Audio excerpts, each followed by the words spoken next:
Hi అండి.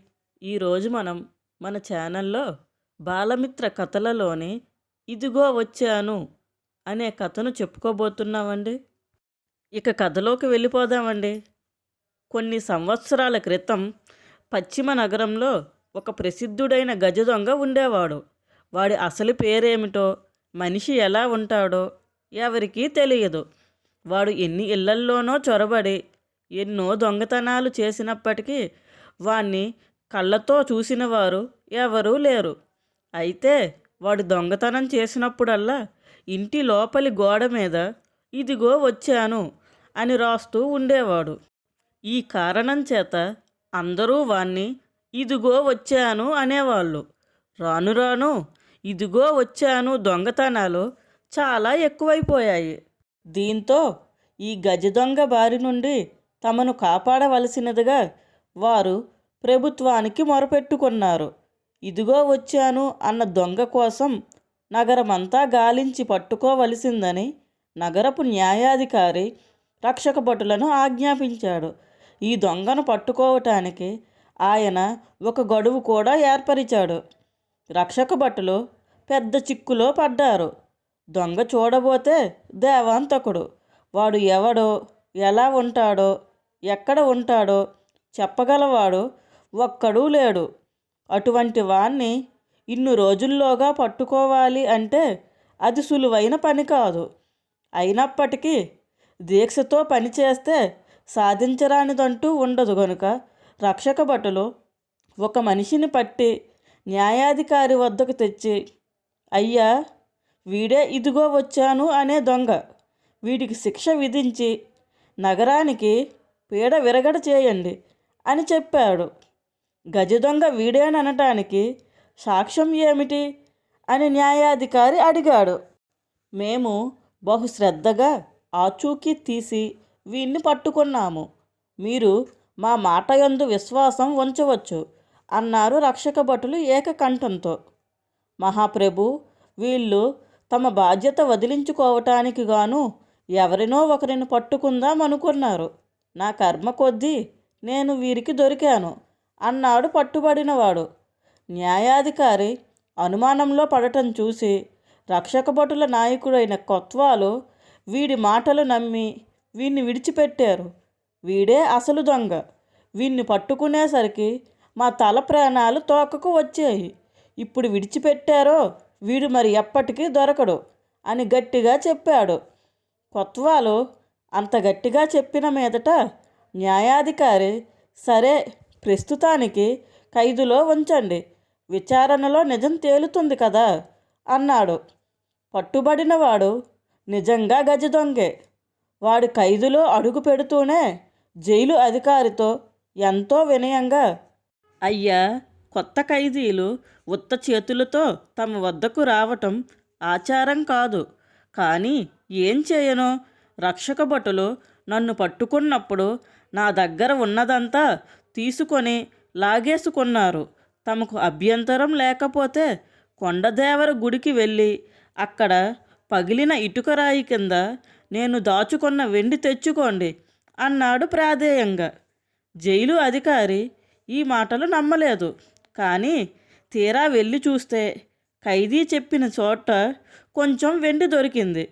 అది మొదలు జైలు అధికారి ఖైదీని చక్కగా చూస్తూ వాడితో చాలా స్నేహంగా ఉండసాగాడు. కొద్ది రోజులు పోనిచ్చి ఖైదీ జైలు అధికారితో, "వంతెన కింద కూడా కొద్ది మొత్తం దాచుకున్నాను. అది కూడా తెచ్చేసుకోరాదా" అన్నాడు.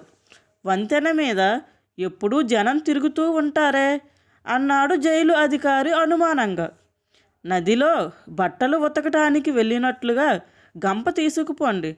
డబ్బు తీసి గంపలో పెట్టుకొని దానిపైన బట్టలు కప్పేస్తే ఎవరికీ తెలియదు" అన్నాడు ఖైదీ. అధికారి ఆ ప్రకారమే చేసి అక్కడ ఉన్న డబ్బును తెచ్చుకున్నాడు. ఆ తరువాత ఇద్దరి మధ్య ప్రాణ స్నేహం ఏర్పడింది. ఆ రాత్రి జైలు అధికారి ఖైదీతో కలిసి తాగటానికి సారా కూడా పట్టుకువచ్చాడు. "చూడు అన్నా, ఈ రాత్రి నేను ఇంటికి వెళ్ళి వస్తాను. తెల్లారేసరికల్లా తిరిగి వచ్చేస్తాను. నీ పైన ఒట్టు, పారిపోతానని భయపడకు. పారిపోతే నా నేరం నేనే ఒప్పుకున్నట్టు కాదా? పైగా పారిపోవటం అర్థం లేని పని. ఇవాళ కాకపోతే రేపైనా న్యాయాధికారి గారు నన్ను విడిచిపెట్టాల్సిందే, నేను దోషిని కాదు గనుక అన్నాడు ఖైదీ నమ్మకంగా. ఖైదీని పోనివ్వటం తనకు ప్రమాదమే అని తెలిసి కూడా జైలు అధికారి కాదు కూడదు అనటానికి మొహమాట పడి సరేనన్నాడు. ఖైదీ బయటికి వెళ్ళటానికి జైలు గేటు తలుపులు ఉపయోగించకుండా కప్పు మీదకి ఎక్కి వెళ్ళిపోయాడు. మళ్ళీ తెల్లవారుజామున కప్పు మీద నుంచే కిందకి దిగి వచ్చి ఇంకా నిద్రలేవని జైలు అధికారిని లేవగొడుతూ ఇదిగో వచ్చాను, ఇదిగో వచ్చాను అన్నాడు. మొత్తం మీద అన్నమాట నిలబెట్టుకున్నావే, భలే మంచివాడివి అన్నాడు అధికారి సంతోషిస్తూ. అమ్మమ్మ, లేకపోతే మీ పరువు పోదా అన్నా?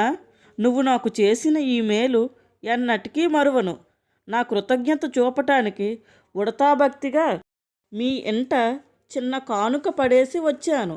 ఇప్పుడే వెళ్ళి చూసుకోండి, నేనిక్కడ ఎంతో కాలం ఉండబోనులే అన్నాడు ఖైదీ. జైలు అధికారి ఇంటికి వెళ్ళాడు. మీకోసం కబురు పెడదాం అనుకుంటుండగా మీరే వచ్చారు. తెల్లవారుజామున ఎంత చిత్రం జరిగిందనుకున్నారు. ఇంటి కప్పు మీద ఏదో చప్పుడయింది. ఇంతలోనే ఈ పొట్లం గది లోపలికి పడింది. తెరిచి చూశాను గదూ, వెండి పళ్ళాలు బంగారు పళ్ళాలు ఉన్నాయి అన్నది జైలు అధికారి భార్య. తన ఖైదీ ఇచ్చిన కానుక ఇదేనని అధికారికి అర్థమైంది. పైకి అనకే నీకు పుణ్యం ఉంటుంది, వాటిని భద్రంగా దాచిపెట్టు, తరువాత మెల్లిమెల్లిగా అమ్మి సొమ్ము చేసుకుందాం అన్నాడాయన భార్యతో. ఆ రోజు న్యాయస్థానానికి వచ్చిన వారిలో 6-7 గృహస్థులు తమ ఇంట్లోకి కిందిటి రాత్రి ఇదిగో వచ్చాను అనే దొంగ చొరబడి దొంగతనాలు చేసి గోడల మీద తన పేరు రాసి వెళ్ళినట్లు ఫిర్యాదులు తెచ్చారు. ఈ గజ దొంగను వెంటనే పట్టుకోమని కూడా వారు న్యాయాధికారిని వేడుకున్నారు. నేను అప్పుడే అనుకున్నాను, రక్షక భటులు పట్టుకున్నది మరొకరిని, అసలు దొంగ తిరుగుతూనే ఉన్నాడు అనుకున్నాడు న్యాయాధికారి. ఒక నిర్దోషికి అన్యాయం జరిగిందని తలుచుకొని ఆయన ఖైదీని వెంటనే విడుదల చేయవలసినదిగా జైలు అధికారికి ఆజ్ఞాపత్రం పంపుతూ పలాని గడువులోగా ఇదిగో వచ్చాను అనే గజ దొంగను పట్టుకోవలసిందిగా రక్షక భటులను తిరిగి ఆజ్ఞాపించాడు. గజ దొంగ ఖైదులో పడి కూడా తప్పించుకు పారిపోయాడు. ఆ పారిపోయిన వాడే గజ దొంగ అన్న విషయం ఒక్క జైలు అధికారికి మాత్రమే తెలుసు.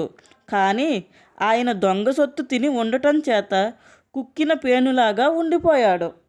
అందరికీ చిన్న రిక్వెస్ట్ అండి, మా కథలు కనుక మీకు నచ్చినట్లయితే లైక్ చేయండి, షేర్ చేయండి.